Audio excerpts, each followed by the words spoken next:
Hey everybody, it's Karen, your instructional coach here again. And I just want to come in with my second day. Now, yesterday I gave you all permission to resign as teachers. Yes, to take back the parenting role. Phew, right? Okay, so today I want to talk to you about goal setting, which I mentioned briefly yesterday. And I want to talk about what that looks like for you as parents with your children, taking your children through this very weird time. And yes, I say weird time because, let's face it, this is not something that we've ever experienced before.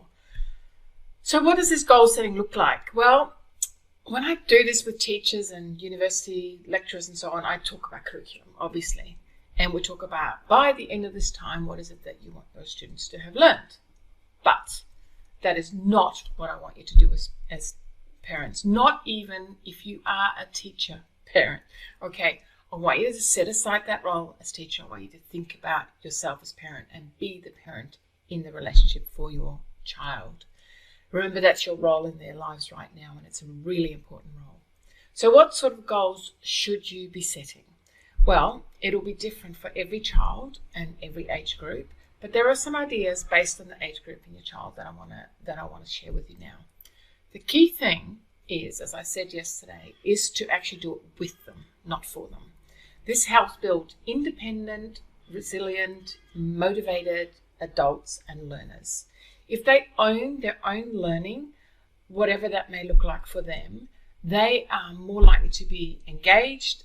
But more than that, as they get older, this is what we want as parents for our children, right? We want self-directed, motivated young adults. So now is a really great opportunity to start or continue building that into them. So that's a winner, right? Okay, what does it look like? What does a goal look like for a young child? And yes, I actually would still include them. I would actually chat to them and I would ask them. I wouldn't use the word goal, but I would ask them, hey, what is it that you would like to achieve for yourself or be able to do by the end of this period of time that we are at home together? And the answers may actually surprise you.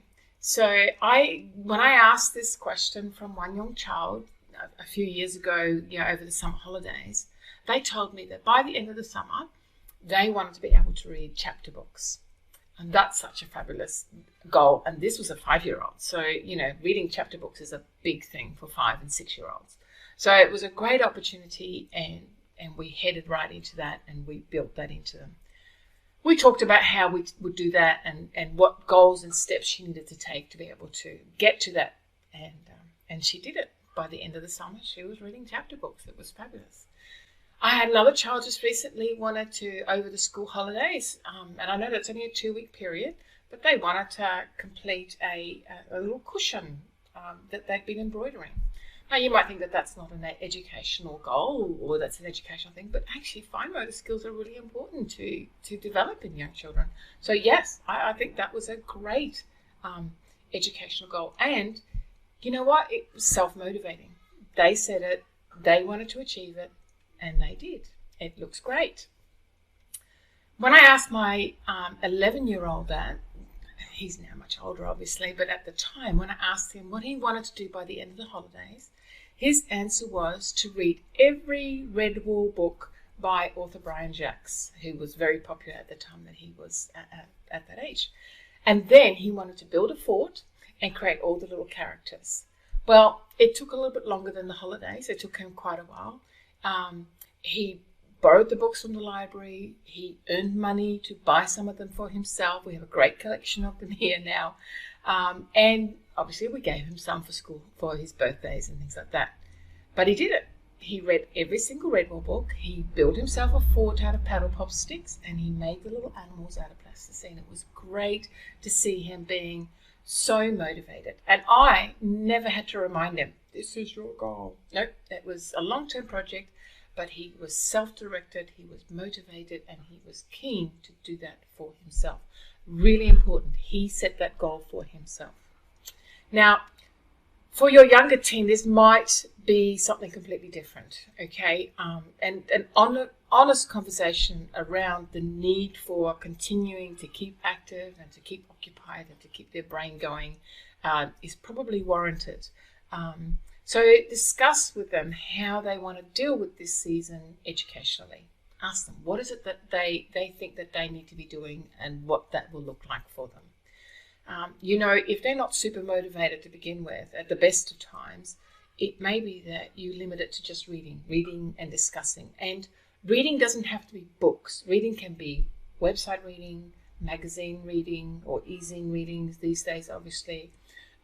Following someone on Reddit, it may be that they read comics, or they read picture books, or there are a host of fabulous resources available that can help them to read without necessarily reading novels, although that's maybe what they want to do. There's some fabulous novels out there. A lot of them will probably have, particularly if they're in sort of year 8, 9, 10, 11, they're probably going to have some work from school to get through. Because I know a lot of schools are putting information online and materials online and so on.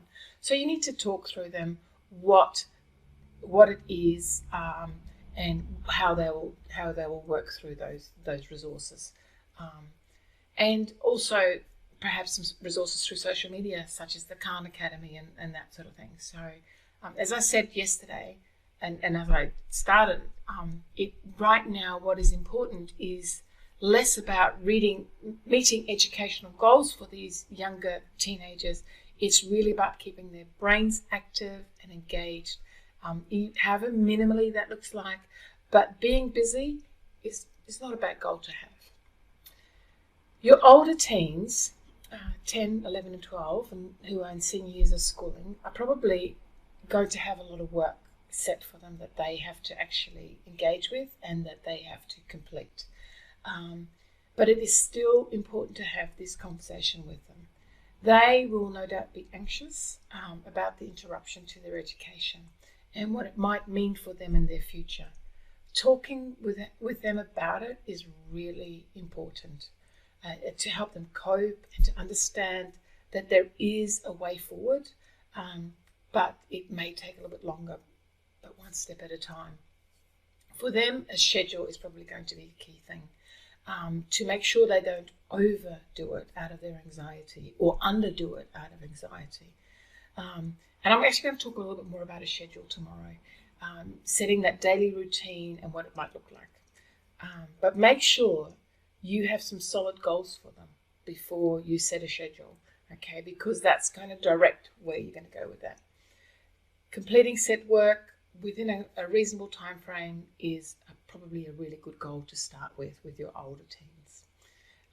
And then last of all, or maybe this is where you should start, but set some goals for you as family. Some suggestions would be to have fun, enjoy each other's company, give each other space, and to be flexible. But I think that's really important to come together and have that conversation honestly and open. Guys, sitting around the dining room table, what is it that we want to achieve? All right, out of this time together, however long that may be, because we don't know. So a good place to start for you. All right, that's it for goals today. Keep them casual, and they're not set in cement.